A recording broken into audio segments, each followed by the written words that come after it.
Buong akala ko, masaya ng buhay mo. Nasa tahimik na kayo ng asawa mo, tapos ganito yung makikita ko. Naghihirap ka nang wala ako. Ayoko maging pabigat sa buhay mo. Hindi ka magiging pabigat. Magkaibigan nga tayo, di ba? Magkasama sa hirap at ginhawa. Marami nang nagbago. Tumanda na tayo. Nagkaroon na tayo ng kanya-kanyang buhay. Hindi na tayo tulad ng dati. Ang payat mo na. Parang ayaw mo sabihin na. Oo nga. Hindi to kasi nandito sa script. Ang payat mo na. Bakit di mo ako tignan? Ha? Mas matanda ka nang tignan kaysa sa lola ko. Grabe ka naman. Ganun ba kalala? Oo, kumain ka naman. Malapit nang lumabas yung mga buto sa katawan mo. Oh. Ang nipis na ng balat mo. Wala na. Sobrang nag-deteriorate na talaga tong katawan ko. Lumahaban ka. Cancer lang yan. Yung akin nga, nalabanan ko eh. Wala na to. Late stage na yung sakit ko eh.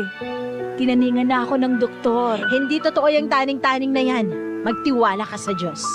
Milagro na lang ang magpapagaling sa akin. Na hindi imposibleng mangyari. Kapit lang. Sabi ng Tarsier. Barangay Anting-Antingan! Lights, camera, action! Kahit ako siguro si Fatima, magrereklamo sa klase ng paglalaba mo. Hindi nga po kasi ako marunong. Kasalanan nyo naman po kasi di nyo ako tinuruan nung araw. At ako pang sinisi mo? Sa inyo magkakapatid, ikaw yung napakasutil, napakatamad, at mareklamo pag inuutusan. Akala mo yata habang buhay akong nasa tabi mo, kaya kahit ganyan na edad mo, wala ka pa rin alam sa mundo. Sobra naman po kayong magsalita, Nay. Ginagawa ko na naman po yung makakaya po eh. Pwes, pagbutihin mo pa. Huwag mong sabihin na pagod ka na, kasi pag magulang ka na, wala ka ng karapatang mapagod. Sana kasi bago ka mag-anak, pinag-isipan mo muna yung mga bagay na yan. Tapos ako pa yung sisisihin mo, kesyo di kita tinuruan ng ganito, ng ganyan. Ikaw hindi willing matuto. Oo na po. Sorry na nga po eh. Huwag kang panay sorry. Magsikap ka para sa anak at pamilya mo. Tanda-tanda mo na eh. Ay na alam mo, maglabad. Nyo pa sinasabi, maglalaba na nga tong tao eh. Magharap ka ng labandera.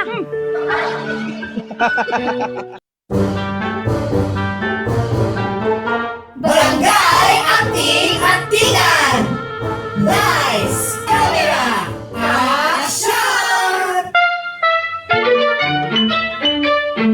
Pati boses mo, nagbabago na dahil yan sa kakayosi. Dahil to sa ubo ko, hindi sa Yossi. Lahat na lang. Yossi may kasalanan? Hindi talaga yan dahil sa ubo, dahil yan sa kakayosi mo. Ano namang kinalaman ng Yossi sa boses ko, Aber? Tignan mo, pakinggan. Mababa na yung boses mo. At saka, tunog gas-gas na kasi dahil yan sa mga chemical na hinihipak mo. Wow. Oo, isang kahaba naman kasi yung sigarilyo na uuubos mo araw-araw. Malamang, magbabago talaga yung boses mo. Doktor ka? Paano mo naman nalaman yan? O, tignan mo na, wala rin yung boses mo na naman. Sabi ko na eh. Alam mo, common sense lang yan, ha? Mabuti nga sana kung vocal cords mo lang ang apektado. Paano na yung lungs mo? Huwag kang mag-alala. Matibay tong baga ko. Sabihin mo sa akin yan after 10 years, kapag maayos pa ang paghinga mo. Parehong-pareho talaga kayo ng nanay ko. Ang dami niyong pagkakatulad. Tulad naman ng ano? Pareho kayong nagger. Lahat na lang napapansin. Lahat pinagbabawal. Concern lang naman kasi kami sa kapakanan mo. Sa bagay, kaya nga wala na akong boses. O, tignan mo, boses talaga. Salamat ah. Barangay Anting-Antingan! Lights, camera, action! Ngayong linggo. Ngayong linggo, sa Barangay Love Stories, medyo napapafan. Alam mo, Huwag kang didikit doon, ha?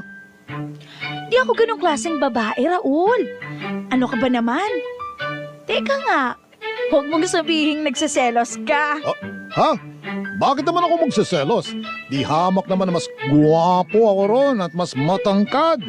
Baka nakakalimutan mo ang sukat ng biceps ko, ha? Evelyn, Patingin nga yung biceps Oh, mo. ha, oh, ha, oh, ha, oh, ha, oh, oh, ha.